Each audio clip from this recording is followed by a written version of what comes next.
Shami, can you briefly summarise why we should be opposing the Covert Human Intelligence Sources Bill?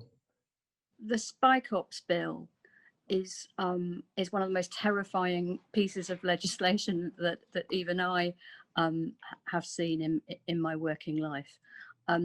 We all know that that undercover policing has to happen, and we all know that undercover operatives sometimes have to commit crime in order to keep their cover. So, you know, I would accept that if you're putting someone undercover in a terrorist cell, they're going to have to commit the offence of being a member of a proscribed organisation. If you're putting someone in a drugs ring, they're going to have to, at the very least, probably possess banned material and quite possibly deal as well. And all kinds of undercover operatives are going to have to break speeding offences at times, for example. I understand that. I'm not sort of naive, but what the Spike Ops Bill does is it allows people who work for the police or for the security agencies or for various government departments and a whole range of other state bodies to license undercover agents, not just officers, not just James Bond or Constable Bond, but agents. That's people in the community, quite possibly some of them in the criminal community. They're going to be licensed to commit crimes with total immunity from prosecution and from civil claims. So that means when you are playing at James Bond in the community, and as I say, you might possibly be a terrorist yourself or a criminal who's been turned or is being paid, you're now going to do your undercover work knowing that you've got total advance license or immunity from criminal prosecution, and that is absolutely terrifying. Now, why is it terrifying? It's terrifying because, you know, the rule of law means that everybody's supposed to, broadly speaking, obey the law, whether they are agents of the state or pure civilians. Equality before the law is incredibly important, but it's particularly terrifying, I think, for the left, for trade unions, for peaceful protest movements, because of this danger of what we call agent provocateur. Throughout history, there's been infiltration by the police and by other state agencies of trade unions and peaceful protest movements for the purposes of discrediting them. This bill passes, I put it to you that in a few years' time, if we start reading stories about particular climate change protest groups, race equality protest groups that have suddenly turned violent, how will we ever know that it was genuine members of that group who turned to more violent direct action and not undercover operatives who were put there to discredit the cause? I think it's absolutely terrifying to our democracy as well as to the safety and security of all sorts of ordinary citizens in our country. Thanks for that. That's a really thorough and quite terrifying summary, frankly. If we could just change tack very briefly, the government's also trying to pass this Overseas Operations Bill, and like the Spike Ops Bill, it's been criticised by a variety of human rights campaigns, particularly for sanctioning torture and war crimes committed by soldiers abroad.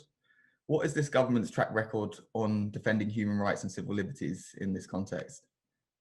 This Johnson government is the worst Tory government ever for disregarding the rule of law. It's using the Donald Trump playbook at a time when we hope that playbook is about to go out of fashion on the other side of the Atlantic. We know that they've been trashing judges and lawyers for a long time. We know that the Tories have been trashing human rights for a long time, and we know that rhetoric is damaging in itself. But now that rhetoric is being sprayed onto the statute book, and the Overseas Operations Bill is about creating actions with impunity over there, just like the Spike Ops Bill creates immunity over here. It's founded on a lie. The lie is that there are all sorts of spurious prosecutions against our boys and girls in the forces. That's not true. And it's founded on a second lie that that this legislation protects veterans from ambulance chasing lawyers, and the reverse is true. Part 2 of the Overseas Operations Bill will strip away vital protections that veterans have when they bring human rights claims against the MOD, against the department that puts them in harm's way, sometimes with negligent kit or poor training, or in circumstances where they get hurt or injured by friendly fire.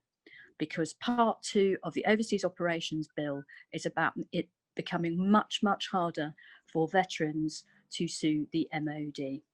Part 1 of the bill is about making it much harder to prosecute the very tiny minority of members of the armed forces who commit terrible crimes when they're on operations overseas. And this isn't just conventional war. This could be peacekeeping operations. This could be secret operations, and the bill will essentially make it almost impossible to prosecute people after 5 years. And in the context of conflict, 5 years is a very short time. Just to explain, if you commit a murder in the UK at home, there'll never be a statute of limitations. If that murder is detected a long time after the fact, if you are found a long time after the fact, you can still be prosecuted. And that's true of all serious crimes. So to create a 5-year limitation, it is really very dangerous indeed, because a lot of war crimes won't even be detected within 5 years. You know, they happen overseas. They're difficult to detect and prove, and there is no list of terrible prosecutions that are brought. We know that some veterans do worry that they're subject to lengthy and useless investigations by the MOD that they don't trust. Well, that is an argument for sorting out the MOD, sorting out military investigations, making sure that they're dealt with promptly and well. It is not an argument for making it harder to prosecute genuine abuse if ever it happens. That's really enlightening. Particularly, I think a lot of people don't actually know about Section 2. That's certainly the first I've heard about it, and I've read quite a lot about the bill. So yeah, that really worrying stuff. And I think that brings me on to the next question, which is for those of us and those activists who want to take action against these bills and against the further legislation that undermines human rights. What are the next steps that we can take in opposing the government? These bills have gone a long way through Parliament now. They're both in the House of Lords. They're, the Spy Cops bill will be back in the Commons to complete its passage very soon. The Overseas Operations Bill is about to start its journey in the Lords tomorrow. The government has a huge majority in the House of Commons. That's really hard, but the public need to know what is being done to them in their name. And we need to amplify these messages. And even if this legislation passes, we need to commit to fighting it and getting it repealed one day. And we can only do that by telling people just how bad this is. We need to better explain to people why human rights matter to them. The Tories are geniuses at divide and rule. That's how they work economically, right? Divide and rule. They tell you that you can't have a job and you can't have a home because of some poor vulnerable refugee. And they've been getting away with that for a very long time. Now they're doing it with the law itself. They're going to tell you that we need to scrap human rights because they don't protect you, they harm you. It's a wicked lie. Without human rights, without the rule of law, there is no civilization, let alone democracy.